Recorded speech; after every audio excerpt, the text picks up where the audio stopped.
Good evening student, my self doctor Shilpi Jaiswal. आज हम लोग जिस टॉपिक पे डिस्कशन करेंगे वो है स्केड्यूल, यानी कि जो भारतीय संविधान में जो अनुसूचियाँ की बात की गई है, आज उसके बारे में हम लोग डिस्कशन करेंगे।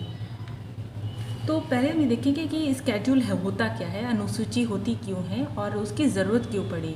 जैसा कि हम सभी जानते हैं कि जो भारत का जो संविधान है वो विश्व का सबसे बड़ा लिखित संविधान है।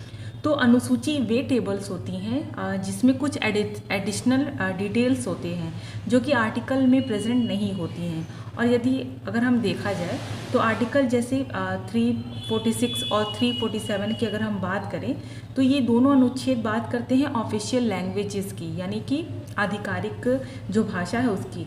लेकिन उसमें इन अनुच्छेदों में ये बात नहीं की गई है कि कौन से जो ऑफिशियल लैंग्वेज है, कौन कौन सी आधिकारिक भाषा है। तो ये यहाँ पर जो आधिकारिक भाषा की बात की गई है ऑफिशियल लैंग्वेज की, वो हमें दिखाई पड़ता है 8th स्केड्यूल में, यानी कि 8वीं अनुसूची में। तो हम लोग स्टार्ट करते हैं कि कौन कौन से कितने शेड्यूल हैं। तो इस समय जो है 12 जो है अनुसूचियाँ भारतीय संविधान में है। सब जब इंडियन कॉन्स्टिट्यूशन जब ओरिजिनली बना था तो उस समय 8 थी, बाद में और ऐड होते चली गई। तो हम लोग उसके बारे में डिस्कशन करते चलेंगे। तो पहली अनुसूची की बात करें तो यहाँ पर बात की गई है कि कौन कौन स्टेट है और कौन कौन यूनियन टेरिटरी है। तो इस समय जो है 28 जो राज्य हैं और 8 जो है यो यूनियन टेरिटरी हैं। 28 राज्य में जो आप जानते ही हैं कि जम्मू कश्मीर का जो पुनर्गठन अधिनियम हुआ था, और इसके अलावा जम्मू और कश्मीर को राज्य का जो दर्जा था, स्टेट था, उसको हटाकर जम्मू और कश्मीर को यूनियन टेरिटरी, जम्मू कश्मीर और लद्दाख को यूनियन टेरिटरी बना दिया गया था।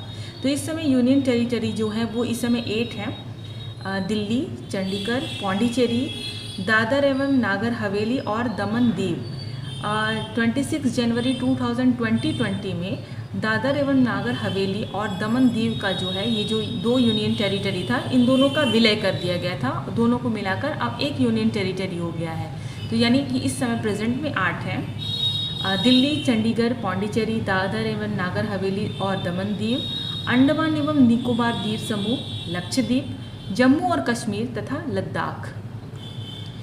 नेक्स्ट अगर हम बात करें कि सेकंड शेड्यूल यानी दूसरी अनुसूची में क्या बात की गई है, तो यहाँ पर बात की गई है कि जो पब्लिक ऑफिस होल्ड करते हैं उनकी सैलरी, वेतन भत्ते और पेंशन की बात की गई है। तो किसके बारे में बात की गई है? भारत के राष्ट्रपति, राज्यों के राज्यपाल, लोकसभा के अध्यक्ष और उपाध्यक्ष, राज्यसभा के सभापति और उपसभापति, राज्य विधानसभाओं के यानी स्टेट लेजिस्लेटिव के अध्यक्ष और उपाध्यक्ष, राज्य विधान मंडलों के सभापति और उपसभापति, सुप्रीम कोर्ट के जज, हाई कोर्ट के जज और कैग यानी कि भारत के नियंत्रक और महालेखा परीक्षक, कंट्रोलर एंड ऑडिटर जनरल की। थर्ड अगर हम स्केड्यूल की बात करें, तीसरी अनुसूची में क्या बात की गई है, इसमें बात की गई है कि जो पब्लिक ऑफिस को होल्ड करते हैं उनके द्वारा ली जाने वाली शपथ के बारे में। तो यहाँ पे किनके शपथ की बात की गई है? संघ के जो मंत्री हैं और जो संघ के संसद के लिए जो निर्वाचन हेतु जो अभ्यर्थी होते हैं वो, संसद के सदस्य, एमएलए, एमपी, सुप्रीम कोर्ट के जज और भारत के नियंत्रक और महालेखा परीक्षक, उसके साथ ही राज्यों के जितने मंत्री हैं वो, राज्य विधान मंडलों के निर्वाचन के लिए जो अभ्यर्थी हैं, राज्य विधान मंडल के सदस्य और उच्च न्यायालयों के न्यायाधीशों के शपथ की बात की गई है। फोर्थ स्केड्यूल की बात करें तो यहाँ पर डिस्क्राइब किया गया है कि राज्यों और केंद्र शासित प्रदेशों से यानी कि यूनियन टेरिटरी से राज्यसभा में सीटों में आवंटन की बात की गई है। और यूपी से सबसे अधिक सीट है 31, यानी कि 31 सीटें जो हैं वो यूपी से राज्यसभा के लिए आवंटित की गई हैं।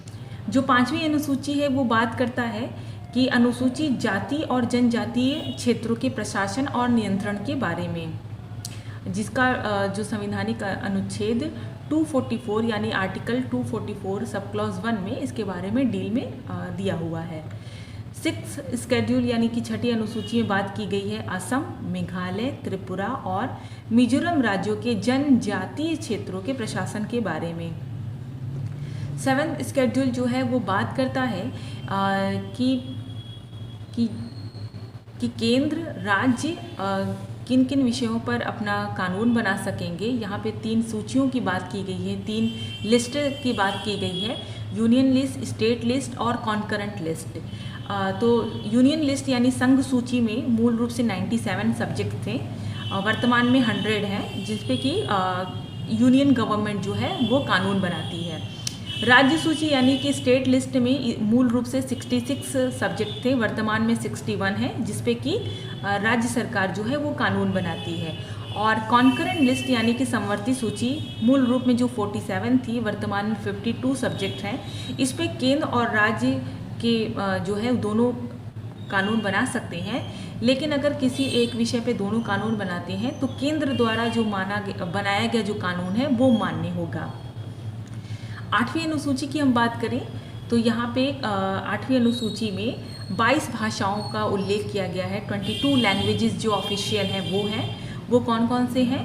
असमिया, बांग्ला, बोडो, डोगरी, गुजराती, हिंदी, कन्नड़, कश्मीरी, कोंकणी, मैथिली, मलयालम, मणिपुरी, मराठी, नेपाली, ओडिया, पंजाबी, संस्कृत, संथाली, सिंधी, तमिल, तेलुगु तथा उर्दू। यहाँ पर अक्सर कंपटीशन में पूछा जाता है कि कोई भी एक लैंग्वेज को सेलेक्ट किया जाता है या पूछा जाता है कि 8वीं अनुसूची में कौन सा लैंग्वेज है या नहीं है। तो यहाँ पर आपको ये जो 22 जो भाषा हैं, जो 22 जो लैंग्वेज है वो आपको पता होना चाहिए। 9वीं अनुसूची में क्या बात की गई है? 9वीं अनुसूची जो है वो पहली बार जब अमेंडमेंट हुआ था, पहला जो संवैधानिक संशोधन हुआ था 1951 में, उसके द्वारा जो 9वीं अनुसूची है उसको जोड़ा गया था। इसमें क्या बात की गई है? भूमि सुधारों और जमींदारी प्रणाली के उन्मूलन की बात की गई है, और राज्य विधान मंडलों और संसद के अधिनियमों और विनियमों के बारे में बात किया गया है कि यहाँ पर सुप्रीम कोर्ट ने वामन राव जो केस आया था 1981 में, ये स्पष्ट किया था कि 24 अप्रैल 1973 में 9वीं अनुसूची में शामिल किए जाने वाले जितने भी एक्ट होंगे, नियम होंगे, उनकी न्यायिक समीक्षा की जा सकती है, यानी उनका जुडिशियल रिव्यू किया जा सकता है। 10वीं अनुसूची क्या है? 10वीं अनुसूची ये है कि दल बदल के आधार पर संसद और विधानसभा के सदस्यों की नियहर्ता के बारे में उपबंध किया गया है। इस अनुसूची को 52 कॉन्स्टिट्यूशनल अमेंडमेंट 1985 के द्वारा जोड़ा गया। इसे हम कह सकते हैं कि दल परिवर्तन रोधी कानून के रूप में भी इसे कहा जा सकता है। नेक्स्ट है 11वीं अनुसूची। 11वीं अनुसूची में बात की गई है पंचायती राज की, जो कि रूरल लोकल गवर्नमेंट है।